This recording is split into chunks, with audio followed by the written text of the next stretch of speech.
Good morning, everyone. If you all are here, please let me know. We'll go ahead and get right to it.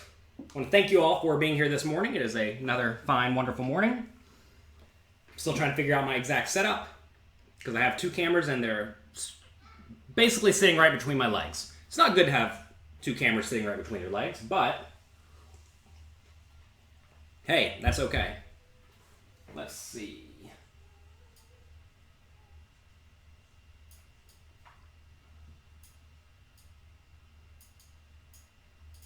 I made my chat text smaller for the other sites. It looks like I made it way too small. Well, that's not good.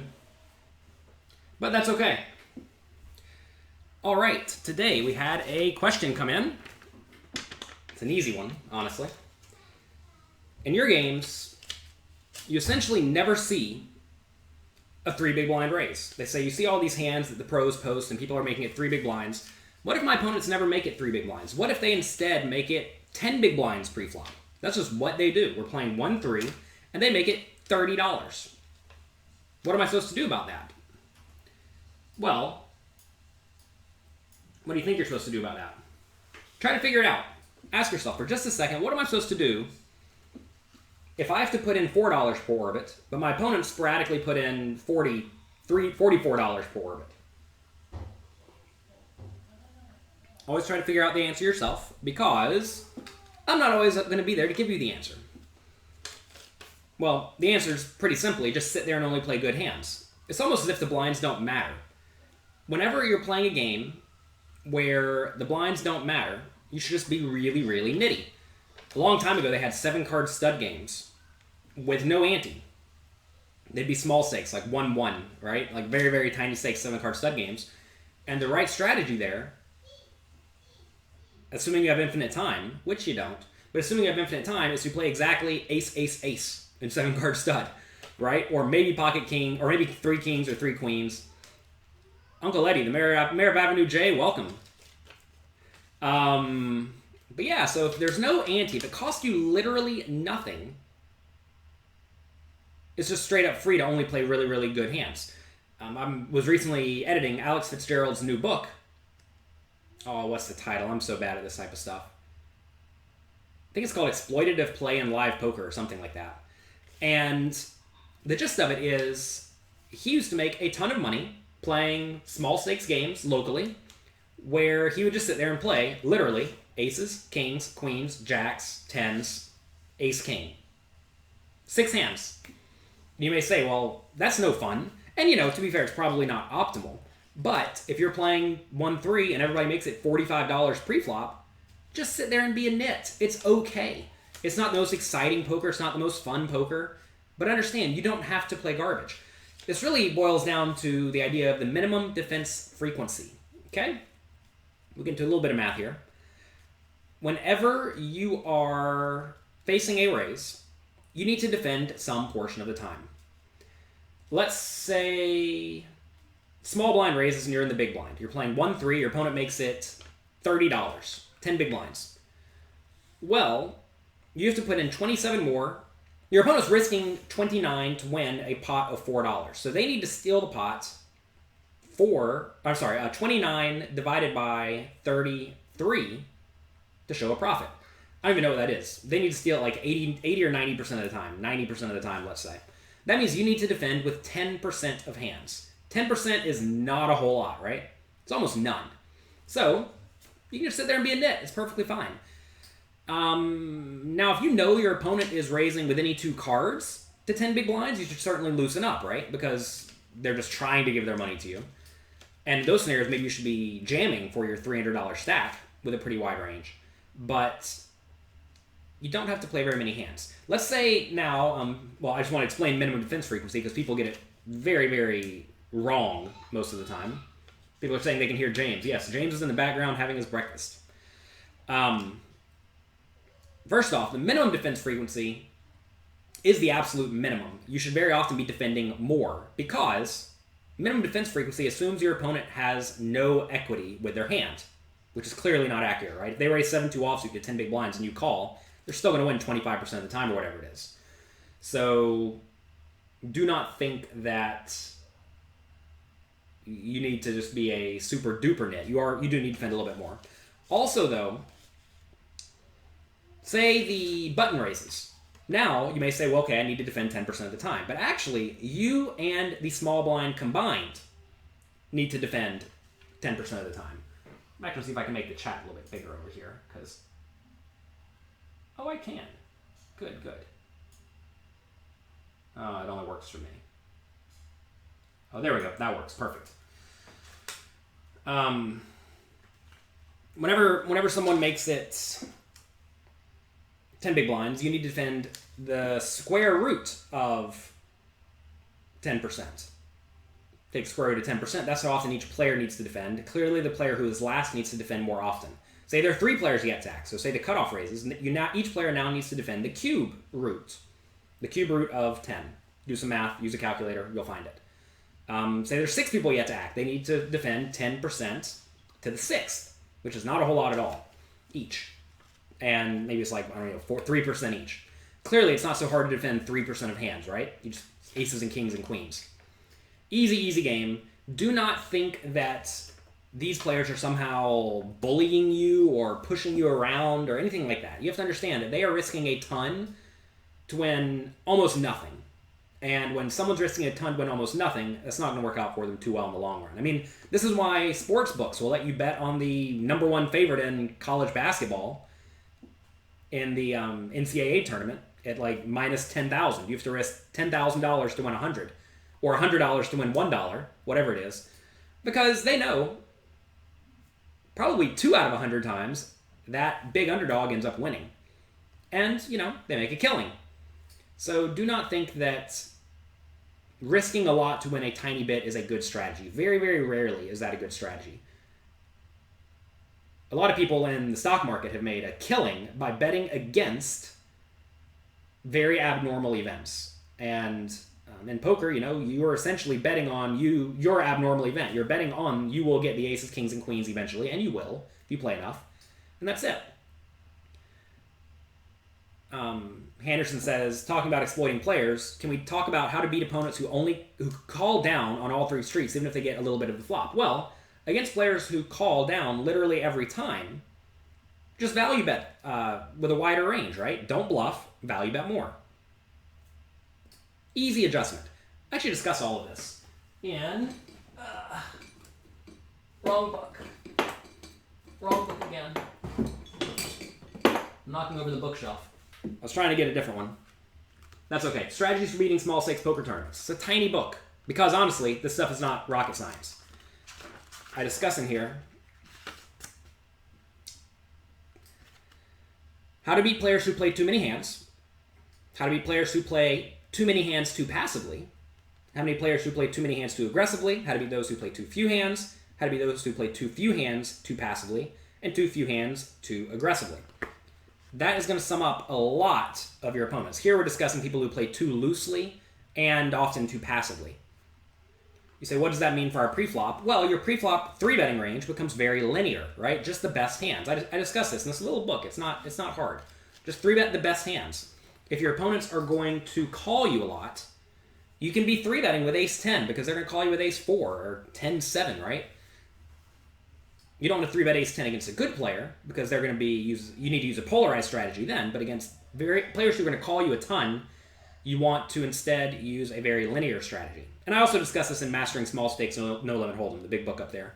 We go very, very in-depth about this, and this is just like good, fundamentally sound poker. If your opponents call a lot, value bet more on all streets and bluff less. When you 3-bet with a polarized range, your best hands and your hands that are not quite good enough to call, all those hands that are not quite good enough to call are essentially bluffs. So don't bluff players who call you every time. Easy. All right. Let's see. You've seen a guy 3.5x preflop almost every hand on the money bubble of a final table, and people don't know how to react. Is this a good strategy? Well, if people fold too often, right? Let's say we're playing against players who play too few hands too passively. Against players who play too few hands too passively, just raise every hand, right? And then if they apply aggression, just fold. I actually watched a hand in a think it was like a $1,500 World Series event where a normally good player was raising a lot of hands on the bubble, as he should with his big stack. He raised under the gun, folds around to the big blind, who goes all in for 20 big blinds. He's like, oh man, this is so close. And eventually he called and he had pocket tens, and I thought it was a horrible call, pocket tens. No one was messing around with him. There's no reason to think the big blind's just going to jam on him when he's raising under the gun on the stone bubble, when like one person out of 550 is not going to get in the money. So, horrible call, in my opinion. His opponent just had aces. Duh. Right? The guy's going to have aces or kings. Maybe queens in that spot when he jams.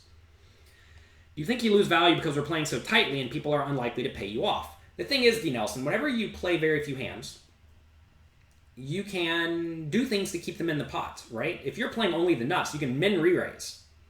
And if you see they ever fold your min re-raise, then they're just going to be lighting money on fire if you ever do start bluffing. Or if you min re-raise with ace-king or ace-queen and they fold, well, that's great because they definitely had more than 25% equity, right?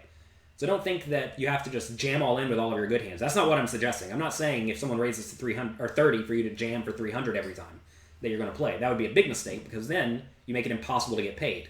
You're going to want to flat call with aces sometimes to trap. You're going to want to min re-raise sometimes. You're going to want to make it a little bit bigger sometimes. You know, it's not just as easy as wait for the nuts and then go all in. That's not what poker is. But it is wait for the nuts and then try to play pots with them. Thanks for the video, says Relge. You're very welcome. Brian says he removed all of his medical marijuana items so you can focus on your tasks. Needless to say, your wife now loves me. Well, listen, if you are prescribed marijuana legitimately, you know, like you actually need it, then presumably you actually need it. If you got it for fun, as essentially everyone who uses medical marijuana does, as far as I can tell, you probably don't need it. Maybe you need it. I think a lot of people get into drugs, legal drugs, like medical marijuana or alcohol or pills or whatever. They get into these things to essentially self-medicate themselves. They have a problem and they want to fix it. Often, I think people are not happy with their reality. That's why they do drugs. They're trying to get out of it. Probably why I drink sometimes, right? Because I'm not happy with everything. Or maybe you just want to relax. Maybe that kind of thing helps you relax. But at the end of the day, you need to learn to relax for yourself. By yourself. I don't think you need to rely on outside help to be content and happy. If you can do that by yourself, then you're going to be way better off.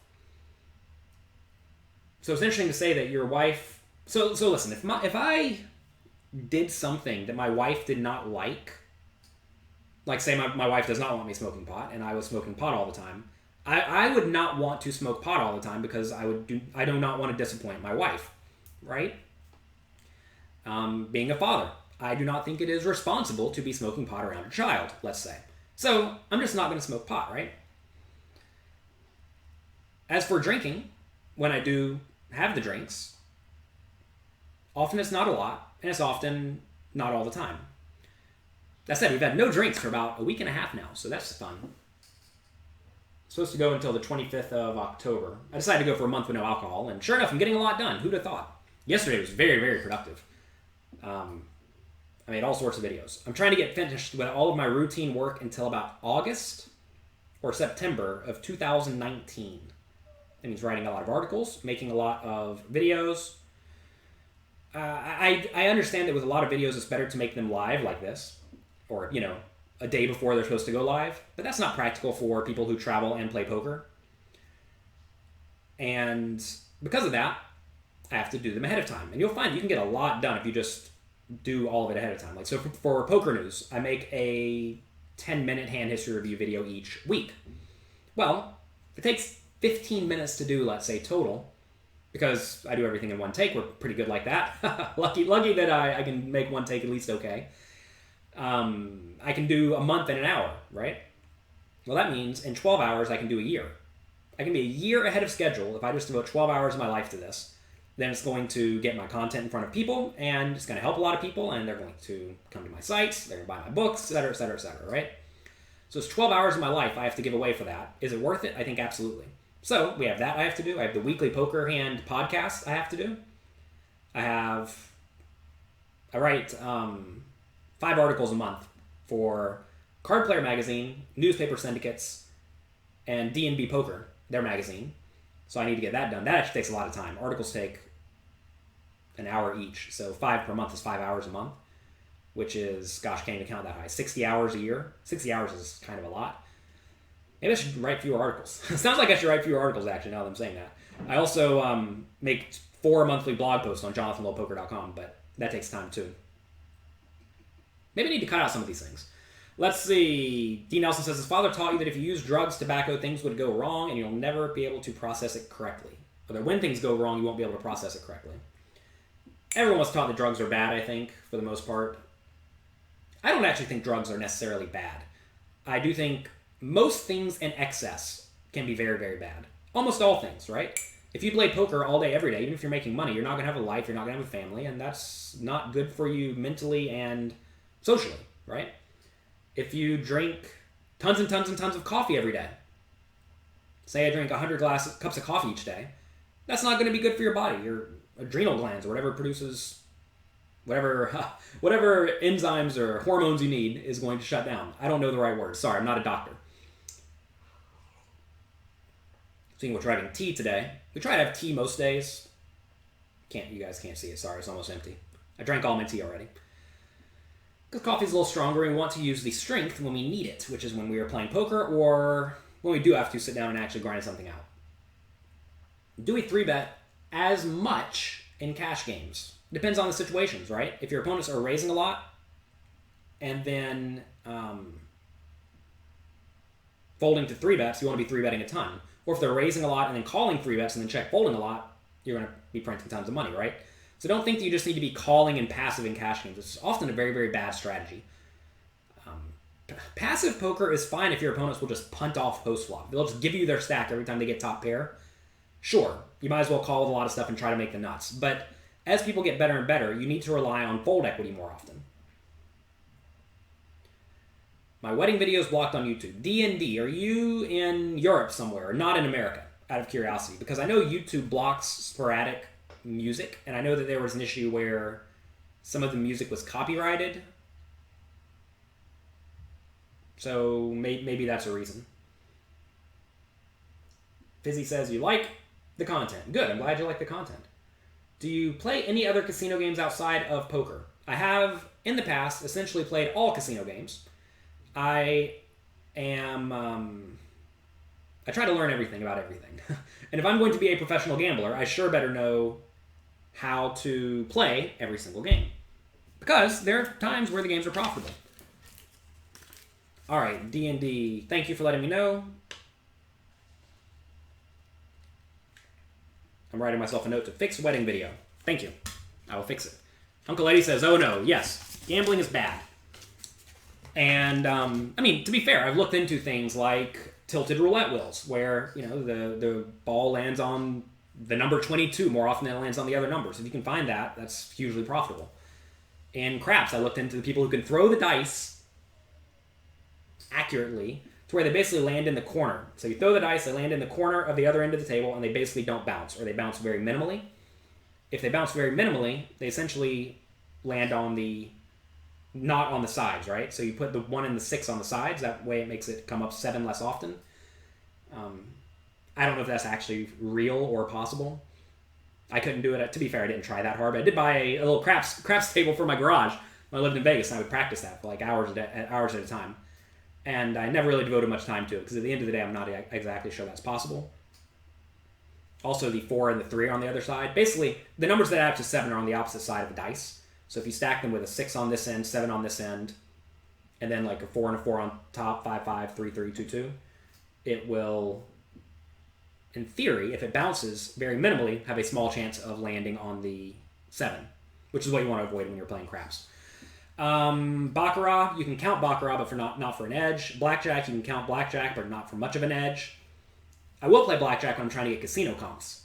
Very often, at some places, they do not comp poker players well at all, but they do comp gambling players. And like Atlantis at the Bahamas is great for comping casino players. And they normally charge like $400 a night for a hotel room. So if you can go gamble $100 blackjack or $300 blackjack, somewhere in there, for 2 or 3 hours, and they give you your whole trip for free, because they're hoping that you go off this time or next time, well, that's well worth it, right?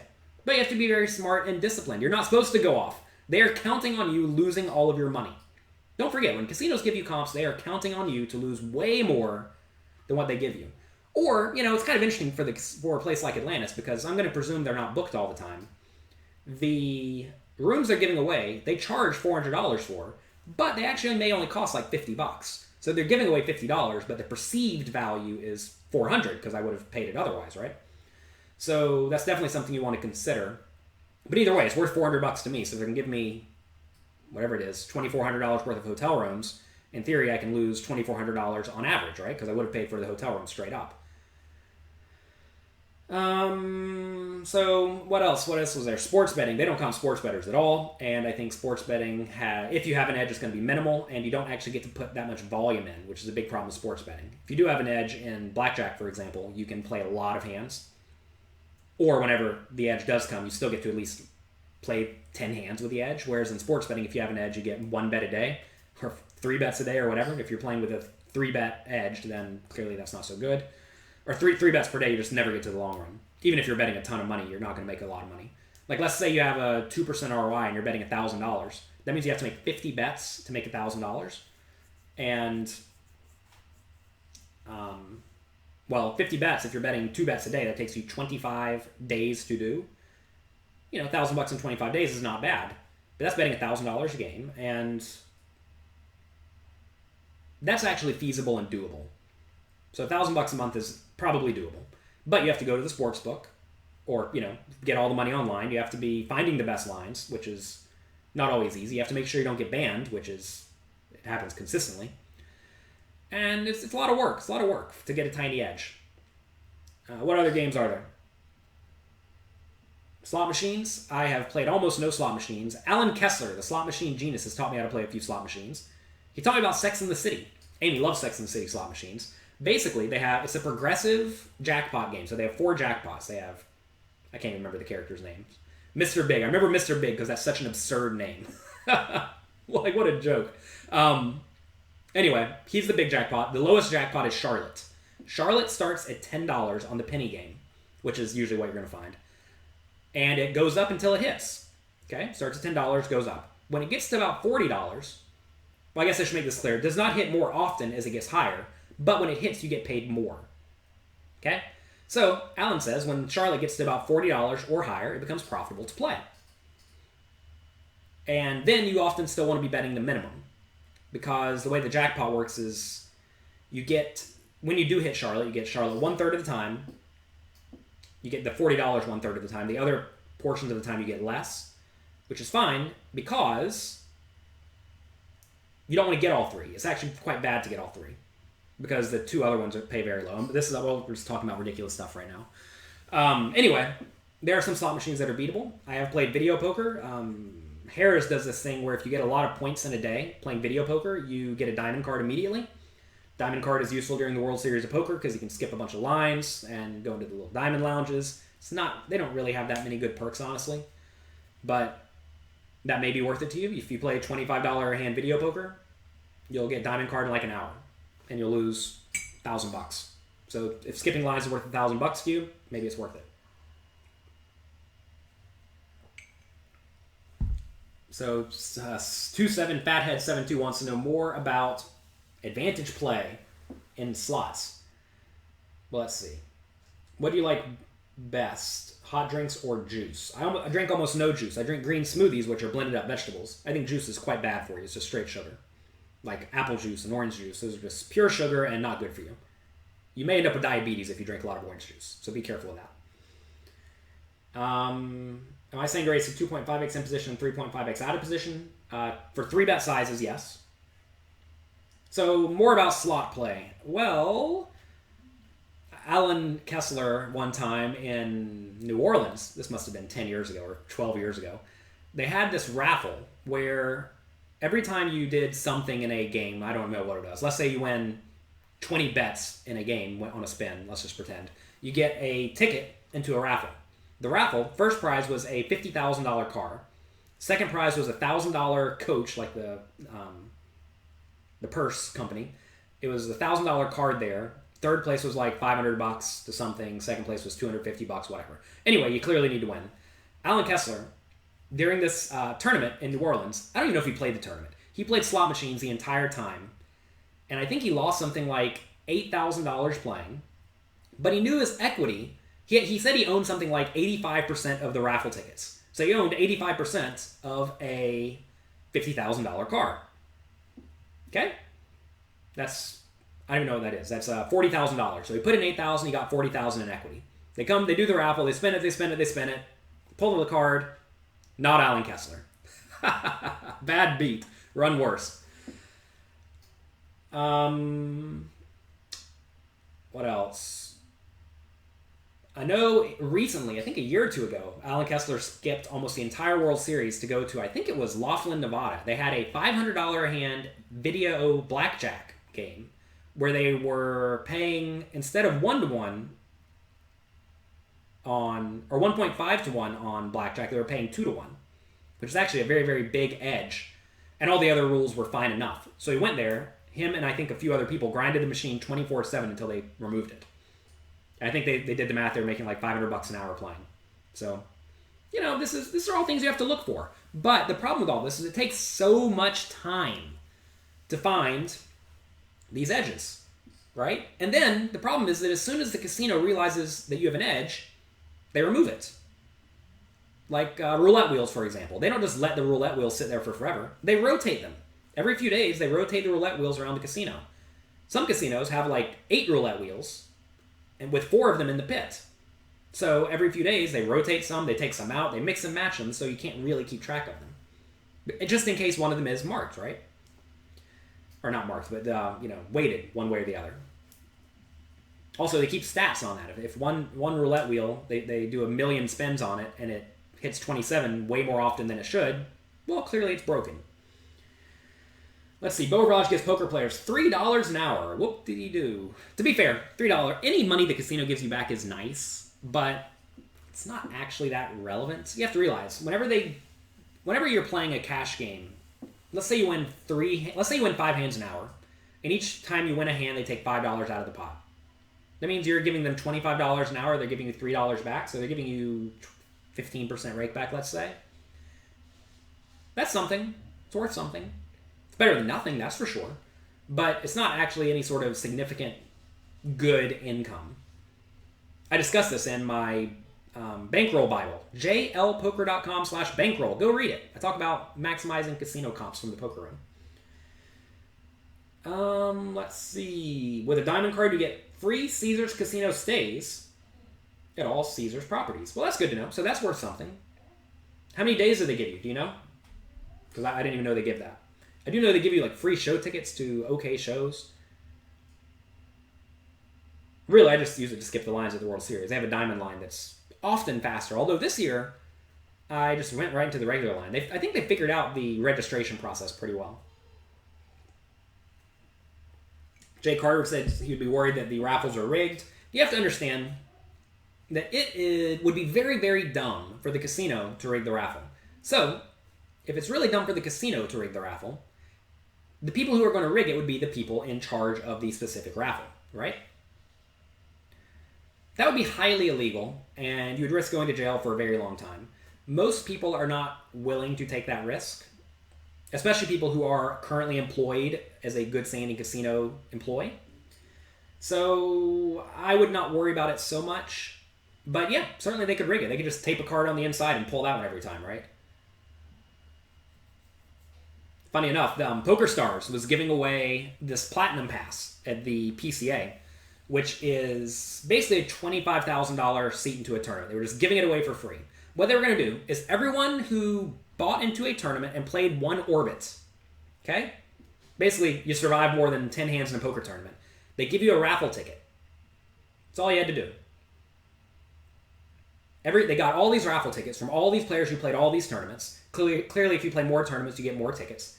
They get this giant raffle thing out. Joe Stapleton ran it around, pulls the card, and you're hoping it's a bad player, right? But no, David Peters, one of the best players in the world, gets to get the $25,000 for free. I was actually commentating then. I sent him a text message, hey, you just won $25K. He's like, huh? you imagine being that lucky? Just winning all the tournaments and just getting $25,000 straight up handed to you for free? To be fair, he probably had more tickets than anyone else, so why not? Do I plan on playing the Players' Championship? I presume that means that's the PokerStars thing. Absolutely not. I have nothing against PokerStars, but I'm having a baby on December 24th or so, and that would be highly irresponsible for me to go to play a poker tournament then.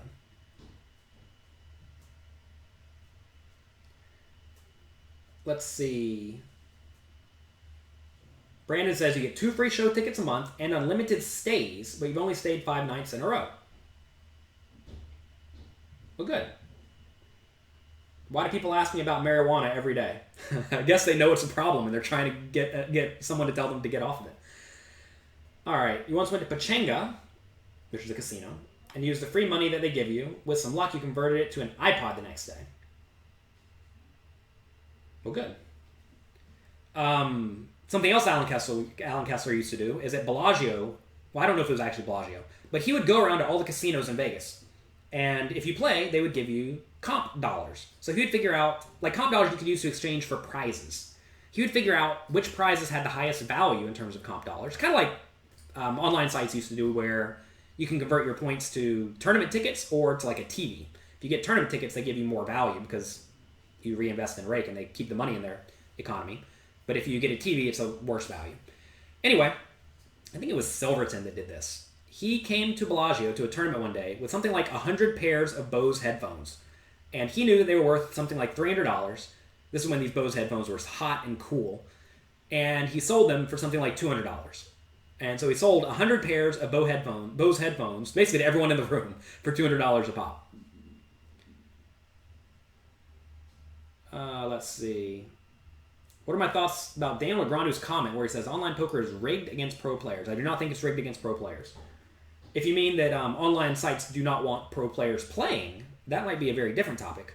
You have to understand, from any business's point of view, even including casinos and poker rooms, any money that comes in, it is their goal to keep as much money or as large of a percentage of that as they can. So if a player deposits $100 on a poker site, any of them, they're all thinking like this. Their goal is to keep as much of that $100 as they can. Okay, fine. Knowing this, where does the money go? How can they not get that $100? Well, they cannot get that $100 if you win and you cash out. That's bad, right? They also cannot get that $100 if you lose it quickly to someone and they cash out. They get the money when you pay rake. So, they have a few options to make you pay rake. First, they can make the games less skill intensive. They can do this by introducing high variance games or games where there just is very little edge, like turbo tournaments, for example. I'm a part of a backing company, and we don't really back people in turbo tournaments because there's no edge. We have tons of data to prove there's very little edge in turbo tournaments, like 10% ROI compared to 50 or 60% ROI in regular tournaments. So that is a way that sites keep your money. They churn you over and over, right? As you buy in, you pay rake. You buy in, you pay rake. And if you're not winning as often, you don't cash out as often. So that's one way they can do it. They can make the game less skill intensive. Next, they can just rake more. If they just rake more in cash games, let's say, that will make good players quit because good players will understand they do not have an edge in a high rake game. But the players who just want to gamble will. So it actually accomplishes two things increasing the rake. It makes the good players not play because they can't make any money, right? They're not playing for fun. They're playing to make money. And maybe equally importantly, the bad players will lose less often. You may say, but how? They're getting raked to death. They are getting raked to death, but they're not just losing all their money quickly to the pros. Because imagine you're bad at poker and someone else is good. If you buy in for 100 big blinds, that guy's going to stack you a lot. And when he stacks you, well, he takes that money and buys a pair of shoes, right? But if instead you just get raked to death, well, the site takes all that money. So, that's another way they can keep the money. What else can they do to keep the money? This is something I think they've done a really poor job of, where I think someone like myself could help, is they could educate the bad players. They could actually keep the rake low, keep the game skill intensive, but work to make the bad players better. If you make the bad players better, skill advantage goes down. similarly to what turbo tournaments do, except for it's a much more ethical way to go about it. Because instead of just saying, yeah, we're going to fleece you hard, they're instead saying, we're going to make you fight harder for the money. Because your opponents are going to be better. I mean, if you play any video game today, almost all of them force you to go through some initiation to where you are at least kind of competent, or kind of competent at the game. Like if you play Hearthstone, for example, you have to sit there for an hour going through these tutorials because they don't want you to sit there and not know what to do and just get demolished. It's not fun to get demolished. You'll quit if you get demolished. So they make you go through a little bit of a tutorial, and that's okay. I think poker sites should strongly consider making you go through a tutorial, or at least have very clear tutorials available that are actually good. A lot of poker sites have some strategy content, but none of it's actually good and structured in a way that will make people good players. But again, you may say, well, if you teach the bad players to be good, everyone loses their edge. And edges will go down over time, and I do have the view that information is free and available, and it should be out there. So I think sites should do that, and I think they should hire someone like me to help them do that. I was actually working with a site, Ultimate Poker, not Ultimate Bet, don't get confused. Ultimate Poker, the first site that was legal in Nevada. They've since closed. And I was a pro for them, and I was essentially tasked with making I got about 3 years through it, where I made something like 100 10-minute videos going through topics for cash game tournaments, cash game players, tournament players, etc., to get players good, because they understood the idea that we don't need bad players just instantly losing all of their money. So Demetrius says, so it is kind of rigged then. It's not rigged. What does rigged mean? Rigged means someone is cheating you. The sites are not cheating you. Certainly there are sites where the pros will have a higher win rate than other sites, right? If one game offers only one side offers only turbo tournaments with a high rake, and the other side offers no turbo tournaments with low rake, well, that site's better for the pros. It's okay. There's nothing wrong with that. It's like sports books online, where some of them offer lines that are better for the underdog bettors, and some sites are better for the favorite bettors, right? It's not rigged. It's just, it is what it is. And the companies figure out what their goals are and what they're trying to accomplish. Let's see. How many hands in live game are dealt per hour? I suggest you just sit there and count it. Probably about 30. You have a friend that says he is going to get good without studying. What would you tell him? You sure better play a lot. How do you find a good structured tournament? You observe the tournament structure. You figure out what is good and what is bad. Ideally, slower tournaments are better for good players. If you're not a good player, though, if you have to ask me this question, honestly, this is going to be very brutal and honest. If you have to ask me this question, how do I find a good structured tournament? You're probably not a very good player. Because this is like Poker 101. So if you're not a very good player, you actually want bad structured tournaments. This is something that's important to note, right? If you do not have an edge, you want to be all in blind every hand against your opponent. That way no one has an advantage. I just discussed this in, where was it? I think it was my weekly Poker Hand podcast, where I was playing against, I think it was Sam Greenwood, where I just straight up say, Sam Greenwood is a better player than me. Or maybe it was the Heads Up guy I was playing against, Preben Stocken. It was someone who's better than me, all right? I know they're better than me. They're very great online players, and I am not a very great online player. They are better than me. So knowing they're better than me, what do I want to do? I want to jack up variance so that their edge goes down. If we play a slow, grindy game, they may win 55% of the time. But if we play a ram and jam all-in game, they're going to win 51% of the time. Clearly, 51 is better than 55 for me, so that's what we do. Anyway, you observe what bad structures look like, and you observe what good structures look like, and you compare them. The slower, the better, typically. The more big blinds you have throughout the tournament, the better. The deeper the average stack is, the better for good players.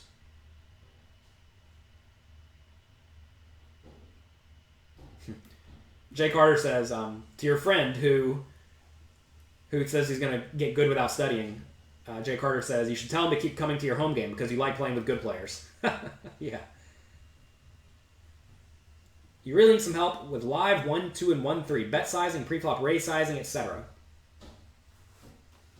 There's a book up here. I feel like I mention this book every day. Mastering Small Stakes No Limit Hold'em. I'm just going to leave it down here. I'm just not going to put it up there anymore. This book will teach you how to beat small stakes no limit hold'em. You can get it at jlpoker.com/mastering. JonathanLowePoker.com/mastering. You can get the audiobook completely for free at jlpoker.com/free. Jerry Limber in the house. Mr. Jiggs, welcome. Jiggs was one of my first poker playing friends. We lived together in Vegas at least a year or two. It was a lot of fun. Let's see. Brian says it was that Sam Greenwood hand. So yeah, find it. JonathanLowePoker.com/WPH. There we have lots and lots and lots and lots of podcasts. How many hands on average, or how many hands per hour is the average for Live No Limit with an auto shuffler? Michael, go sit there and count the hands. This is not something I need to tell you. Also, it depends on the players, and it depends on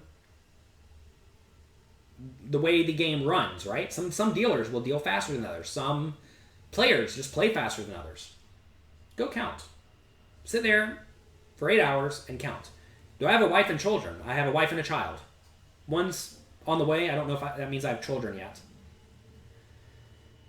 Let's see. Paul says he got the book on Audible and it's great. Very good. I'm glad you like it.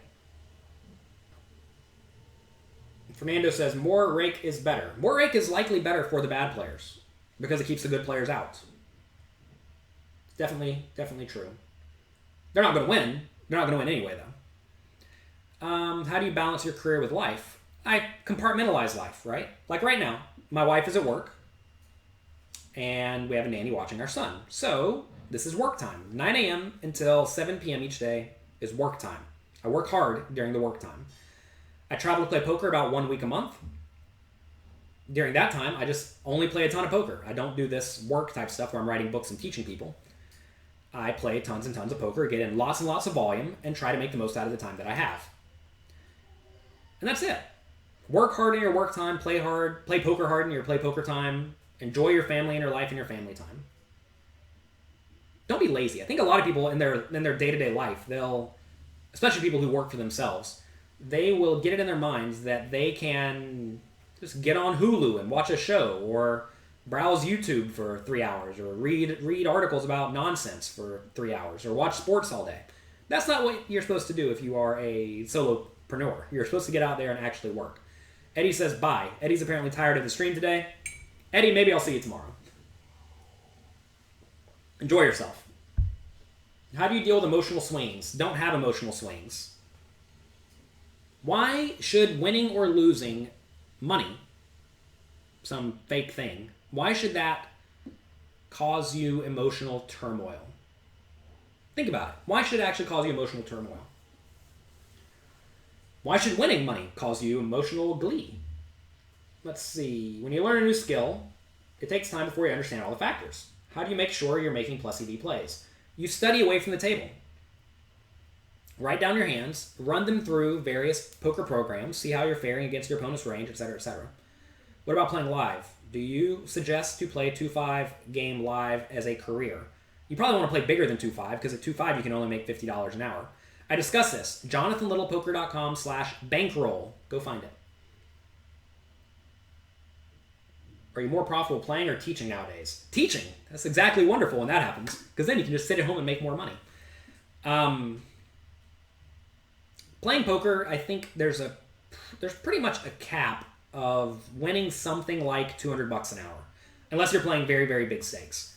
So $200 an hour is a good amount of money, and I think I'm probably winning about that in high stakes tournaments.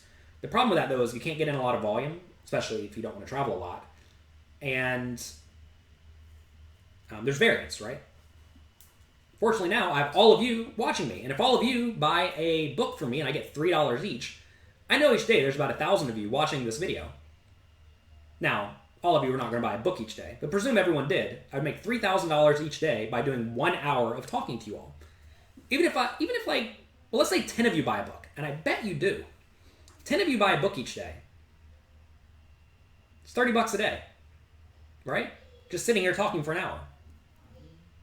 It's not $200 an hour, but it's certainly a good use of 9 a.m. time when there are no poker games in the world running. And maybe you sign up for my training site. Maybe you sign up for my inner circle. Maybe you get me for private coaching. Who knows? I do a lot of stuff for free because I like getting paid on the back end. I'm a big fan of investing time and energy in exchange for building something that can be sustainable and successful long term. When you play poker, you specifically trade your time now for whatever money you're going to win now. This, again, presumes you don't care about gambling or having fun. You trade an hour of your life for some money, $200 an hour. Is it worth trading is it worth trading an hour of my life for $200? And I think right now it's not. If I write a book, I know the book's going to make me $50,000 or something like that. So let's say it takes me a month to write a book. Is it worth writing a book for $50,000? You can't write so many books. But imagine I write one book a year. Is that a good use of a month? And I think the answer is definitely yes. And, that's $50,000 in the first year. What if it keeps selling over and over and over again, right? So, is it more profitable for me personally to teach you all or to play? It's more profitable for me to teach you all because so many people enjoy being taught by me. If I only had 10 people who liked me, then clearly playing poker would be way more beneficial, right? It's all about scaling. If you want to figure out ways to get a hold of a lot of money, you have to figure out ways to benefit the lives of many, many, many people. If you can help a lot of people, they'll be more than happy to help you. Imagine I had 100,000 email subscribers, right? If I could get each of them to give me $1 per year, which is not a lot of money, I produce all the content I produce now, and they give me $1 each. Well, I'd make $100,000 each year. It's pretty good, right? What if I could get each of them to give me $10? Well, now we're making $1 million each year. It's really good. All we have to do is help 100,000 people and get them to think the value that I'm providing is worth $10 per year, less than $1 a month. Let's see. Well, I stake you for the main event. I don't know anything about you. I don't give $10,000 to many people. Let's see. You cashed an 800 last year. Good job. Blink says he has three, or Bink says he has 3 of my books. Good, good. Tips for playing daily tournaments. Just play well. Where's that book? I lost it already. Oh, here it is. Strategies for beating small stakes poker tournaments. There you go. jlpoker.com/books or jlpoker.com/free. You can get the audiobook completely for free. It's a little book. It's not even going to be hard to read. You can read it in 3 hours probably. So check it out. Let's see. Could you put everything you know about poker into just one book? Well, when I wrote my first book, Secrets of Professional Tournament Poker, I was trying to write everything I knew. And I wrote it. It was about 600 pages. Publisher said we can't publish a 600-page book. A few years later, I convinced them to do that. Now we have how big is this book? This is a big book. This is 460 pages? 478 pages. So 500 pages. This is not everything I know, though. I know a lot more now, 12 years later, however long it's been, than I did back then. But, no. I mean, I guess I could write a gigantic book to be 3,000 pages. I mean, if you just see all these books up, I guess you all can't see them on, there's basically a whole bookshelf of books up above me. And those are all my books. If you staple them all together, that would be one big book. You got most of my content for free. Good. So there's an interesting thought process when you give stuff away. Like this right now, right? I'm not getting paid by anyone to do this. I'm doing this completely for free. I have no sponsors, right? The logic is that if I do benefit you, and things go well for you down the road because you have learned something from me, and you ever decide you want poker coaching, and this will not be everyone. Some people are never going to want poker coaching, or if you want advice on poker, I'm going to be the first one you think of. And then you're going to come, and you're going to study from me. Or, maybe you go to my site, pokercoaching.com, and you sign up for the free trial. All of you should do that, by the way. It's completely for free for a week. And you go through it, and you get through all of it. You binge through the whole site in a week. Good for you. You did not have a life for that week. But, I upload new content every month. So what if you want access to that? What if you liked it? You want more? What if you thought it provided value? Well, now you're going to sign up, and you're going to become a member, right? What are my thoughts on chopping in a tournament? 2 people just asked me that exact same question. That's so weird. I'm trying to think where I discussed this. Where do I discuss this? It might be in this book. Mastering Small Stakes No Limit Hold'em. Let me see real quick. It'll definitely be in additional topics. I don't think you should be chopping for the most part. That's what it amounts to.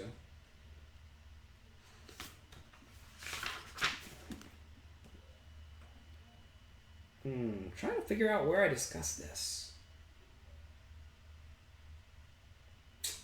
I know I discussed this in a book somewhere. Maybe it's in Strategies for Beating...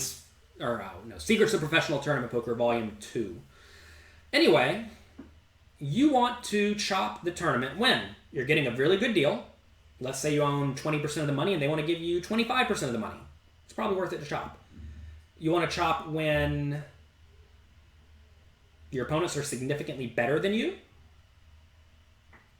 Right? If you think you're not so good, you want to be chopping.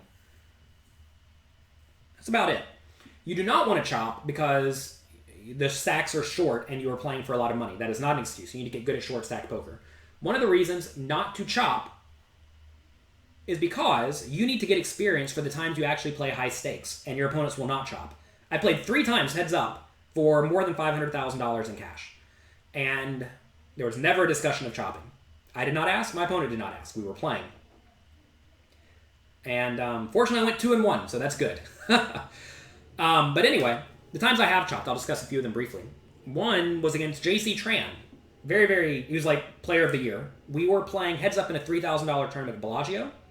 He had 2/3 of the chips. I had 1/3. Okay? We were going to chop the money, 2/3, 1/3. But then there was also a $25,000 seat to a poker tournament, World Poker Tour Tournament of Champions. And he agreed to give me half of that. So $12,500 instead of 33% of 25K, which is, I don't know, $8,000. So he was basically going to pay me $3,000 or $4,000 to chop. You may say, why would he do this against a relatively unknown kid? I had no real success besides one World Poker Tour final table. Well, he wanted to win Player of the Year, and he was willing to buy it. So he paid me $4,000 to get extra Player of the Year points. Sure enough, he won Player of the Year. Success for him. Funny enough, that year I actually went on a hell of a heater, and I think I would have taken like 2 or 3 spots higher in the Player of the Year if I did not, or if I would have played that out and won it. So I chopped that one. Another time in Biloxi, I was 4-handed, and I had something like 10% of the chips. 2 other guys had 20% of the chips, and 1 other guy had 50% of the chips. This other guy really wanted the bracelet. Oh, I have one. Here it is. I actually won the event right before this. I won or chopped 3 events in a row back in the day. That's funny. So this is apparently silver. It's tarnished as hell. It says Beau Rivage on it. Don't know if you can see it. Anyway, he really wanted one of these things. And this was a guy who was a recreational player. He really wanted it. So I came up with a great idea. Why don't we just all chop it 4 ways? You really want the trophy. Let's give you the trophy. And the bracelet. Also, that trophy up there, you guys can't see it, but that trophy up there, he got that too. So, he said, sure, I'll do that. And then, one of the other guys who had 20% of the chips said, that's not fair. Jonathan has only 10% of the chips. Because he wanted a little bit more because he had 20% and I only had 10. And then the other guy who's his friend said, we were playing like 10 big blinds deep or something, right? His friend said, shut up, take the deal. So we all took the deal. There's one rational human in the group that told him to be quiet. So I chopped that. What else did I chop? I haven't done a whole lot of chopping. Chopping's usually not good. Oh, the Sunday Million. I chopped the Sunday Million on PokerStars when I was 21, maybe 22. I think I must have been 22 at this point. We were 4-handed. I was last in chips. And I wanted to get as much as the player in 3rd place. I said, I'm not chopping unless I get as much as the player in 3rd place. Everyone was unhappy about this. But they agreed. So I think my chip stack was worth like $80,000 and they gave me $100,000. So again, I'm chopping when I'm getting a value. Alex Fitzgerald is still working for PokerCoaching.com. So he makes quizzes every week. What do I cost as a coach? I charge $300 per hour for coaching, but I actually don't like doing private coaching that much because then I'm just trading straight up time for immediate money. I much prefer to do things like this where, like I said, we're going to have 1,000 people watch this today. I want to help 1,000 people with my 1 hour. I don't want to help just one person with my 1 hour. So I really don't do a whole lot of private coaching unless I particularly like the person. But, if you want to send me an email, that's definitely fine. All right, books indexed. They are not indexed. Let's see. Poker's a very complex game. Yeah. Zoom games are different than live poker tournaments. Well, of course, it's a different game. Different formats require different strategies. That is correct. This can be confusing to a lot of recreational players. Listen, no limit hold'em tournaments are different than no limit hold'em cash games, which are different than no limit hold'em sit and goes, which are different than no limit hold'em cap games, which are different than no limit hold'em 250 big blind games. Right? These are all different forms of poker and should be treated differently. There's similarities in them, but they're different. You'd never say no limit hold'em is like limit hold'em, right? I had a guy one time tell me, I'm going to warm up for this no limit hold'em tournament by playing some limit hold'em first, then some no limit hold'em cash games. No. Just no. Just no. Alright. I had a bunch more things to go through. I got distracted by shiny things. We'll get to these tomorrow. This is good. If you all have any questions, let me know. Send me a message wherever you're watching this. I will add it to the queue. We'll get through this stuff eventually. You think I should wear this bracelet around today? Maybe we should. It's all tarnished. That's kind of sad. Actually, funny enough, I'll show you the difference between gold and silver. Here is a gold bracelet I got from Bellagio. It's 22 karat gold, I think. It's actually, no, it's not upside down. 22 karat gold bracelet. And look, it's just been sitting out. And then you have silver here, also been sitting out. Silver, tarnished as hell. Gold, as shiny as the day I got it. It's actually kind of sad. At Bellagio, they used to give these gold bracelets, which were worth, I think they said they were worth about $5,000 at the time. And then they started giving a Rolex, which was worth $3,000, and they started giving a trophy. Then they started giving a card protector. I have one of all of these. Oh, then they also for a while gave like this weird plaque thing. So the trophy went from $5,000 to $2,000 to $10 or $1. Let me see. Oh, it's time to go. I have something to do. Well, we'll find that later. That'll be for the next time. How many buy-ins do I take for live? JonathanLittlePoker.com/bankroll. If you have any questions about bankroll, let me know. Well, actually, don't let me know. Don't ever ask me again. Go to JonathanLittlePoker.com/bankroll, and the answers will be there. All right, have a good day. Enjoy yourselves. If you're ever late for this, by the way, watch the replay. Replay's available on YouTube, Twitch, maybe Periscope, I don't know, Instagram, etc., etc., etc., etc. Well, good. Have a good day. I enjoyed being here with all of you. I was talking to my wife this morning about how I have no clue how we talk for an hour each day, and I don't run out of things to say. I thought when I first started doing this, I would have to cut it down to like 30 minutes one day a week. But all of you keep me talking, so that's very good. Thank you all for being here and making this a good interactive chat every morning. All right, have a good day. See you later.